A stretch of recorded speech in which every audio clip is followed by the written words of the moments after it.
Hey everyone, how's it going? Today I'm going to show you guys how to use Stockfish on chess.com. At first, when you head over to chess.com, just scroll down under completed games. You see this game that I've played.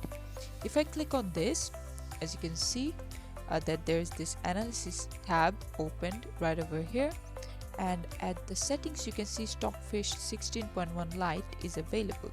If you want, you could also change it to like something else, but for now, as you can see, Stockfish is open and you can see all of your games. You could also see the 5 mistakes and blunders that you made. As you can see, they calculate all the brilliant great moves from both the people, if there was any best move, how many mistakes were there, misses and blunders, things like that, game rating.